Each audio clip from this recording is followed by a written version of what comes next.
Good morning, dear students. Hope you are fine. Today we are doing our chapter 3 of civics, that is parliamentary government. Our India has a parliamentary form of government. According to this, whole our political system revolves around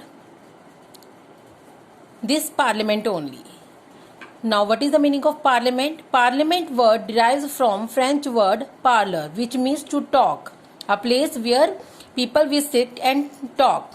Why we have chosen this form of government? Because as we know that our India was a colony of Britain for a long time, and Britain is the mother of parliament form of government. So it was easy for our Indians to adopt it. Then under this, which representatives are there? Representative means when elections are there, we are choosing some members that are known as representative, who they have to talk on behalf of us only. Then through representatives, Indian govern themselves.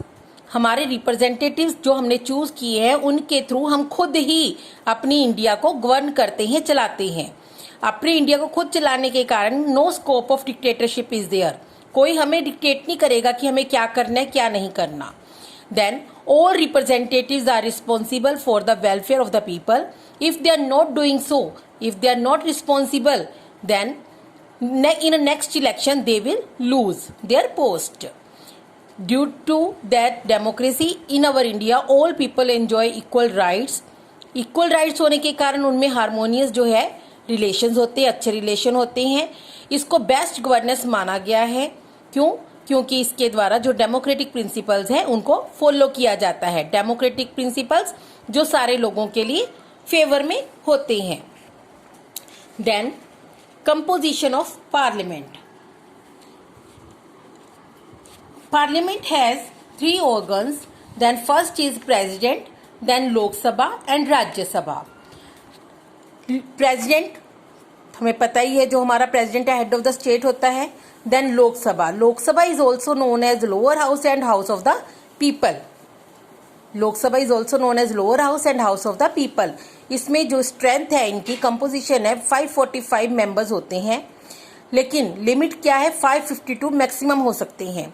लेकिन अब 545 members हैं. 552 के accordingly 530 from states होते हैं, 20 from union territories and 2 are nominated by president from Anglo Indian community. लेकिन अब यहाँ पे 545 मेंबर है तो 530 जो है स्टेट से है, 13 यूनियन टेरिटरी से, 2 नॉमिनेटेड बाय प्रेसिडेंट. ये इनकी स्ट्रेंथ है. सेम वे में राज्यसभा, जिसको हम अपर हाउस या फिर हाउस ऑफ द काउंसिल कह सकते हैं, इसके 250 मेंबर्स होते हैं. 250 में से 238 elected by members of states and the union territories. जो स्टेट्स और यूनियन टेरिटरीज के मेंबर्स है उनमें से 238 को इलेक्ट किया जाता है indirectly, and 12 are nominated by president who are great personalities in their different fields, maybe sports, maybe literature, maybe arts, maybe music, whatever it is. This is a strength of Lok Sabha and Rajya Sabha. Now qualification of the member of the Lok Sabha: he or she must be a citizen of India, his or her age must be plus 25 years, then that person should not hold any office of government. Government जो worker है, government employee, that will not be a that for the election they can give their name. Then राज्य सभा के लिए he or she must be a citizen of India, age 30 plus होनी चाहिए, और same way में should not be a bankrupt, कि उसकी तरफ कोई केस नहीं होना चाहिए. Then tenure क्या है लोकसभा का? 5 years है. It can be dissolved but can be extended for 1 year. इसको 5 years के बाद डिसॉल्व कर दिया जाता है, दोबारा इलेक्शन होते हैं, लेकिन ड्यूरिंग इमरजेंसी 1 year का एक्सटेंशन इन्हें दिया जा सकता है. सेम वे में राज्यसभा का 6 years का है, और ये एक परमानेंट हाउस है जिसमें आफ्टर एवरी 2 years 1/3 मेंबर्स को रिटायर कर दिया जाता है और नए मेंबर्स चूज कर लिए जाते हैं. देन इनका प्रिजाइडिंग ऑफिसर स्पीकर या डिप्टी स्पीकर होता है, जबकि यहाँ पे वाइस प्रेसिडेंट या डिप्टी चेयरमैन होता है. ये हम सारा जो है पार्लियामेंट के लोकसभा और राज्यसभा के हाउसेस के बारे में कर रहे हैं. नेक्स्ट हम प्रेसिडेंट के बारे में देखेंगे. President head of the state, जो मैंने पहले ही बताया था, हेड ऑफ द स्टेट होते हैं.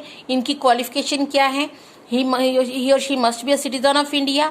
एज जो है 35 प्लस होनी चाहिए. Should not hold any office under government. Should not be a member of any house. Lok Sabha Rajya Sabha किसी हाउस के मेंबर नहीं होंगे वो. Must be registered as a voter, एक वोटर के रूप में होने चाहिए। देन उनका इलेक्शन और टेन्योर कैसे होता है, दैट इट जो इसके लिए गाइडलाइंस हैं वो क्लियर अंडर आर्टिकल 54 और 55 में क्लियर की गई हैं। जो इसके इलेक्शन है वो indirectly elected by members of parliament and state legislatures के मेंबर्स के द्वारा इनडायरेक्टली इसको इलेक्ट किया जाता है। इनका टेन्योर 5 ईयर्स का ही होता है। When office can be vacant, office कब वेकेंट हो सकता है प्रेसिडेंट का, ड्यू टू रेजिग्नेशन, जब उन्होंने अपनी मर्जी से रिजाइन किया हो, due to death, then removal of by impeachment process. Impeachment क्या है, when he said to resign before expiry term, 5 साल से पहले जब उन्हें रिजाइन करने के लिए बोला जाता है, that is the impeachment process. इसके कारण जो है ऑफिस जो है वेकेंट हो जाता है। Then when office is vacant, then जो हमारे वाइस प्रेसिडेंट है they have to hold the seat, they have to take their office, but then again new elections are there and new president will be there। Salary कितनी होती है इनकी, ₹1.5 lakh per month, और इनको other allowances भी मिलते हैं। इनका रोल क्या है, ये nominal head of the state है, nominal head of the state है, not a real head of the state. Supreme commander है, हमारी जितनी भी इंडियन डिफेंस फोर्सेज है, 3 डिफेंस फोर्सेज आर देयर, उनके सुप्रीम कमांडर यही होते हैं।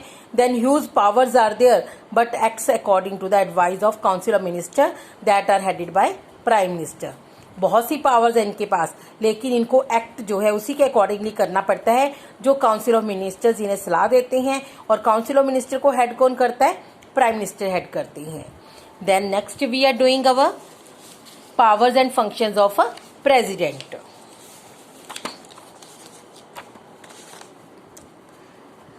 Four powers are there: legislative powers, executive powers, judicial powers and emergency powers। legislative powers में क्या आ जाता है, सबसे पहले with his assent, with his approval a bill can become a law। जब हमारे प्रेसिडेंट किसी बिल को असेंट देंगे, परमिशन देंगे, एग्री करेंगे, then only that will become a law.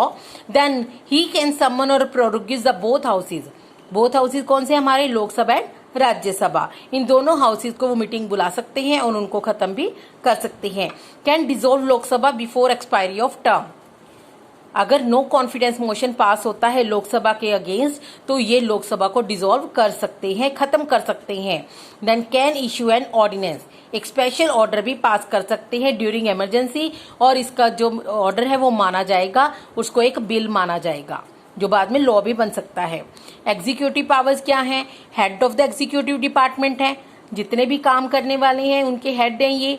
He appoints prime minister, prime minister को यही अपॉइंट करते हैं, लेकिन ये अपनी मर्जी से किसी को भी अपॉइंट नहीं कर सकते, जो मेजोरिटी लेगा इलेक्शन में उसी को ये करेंगे।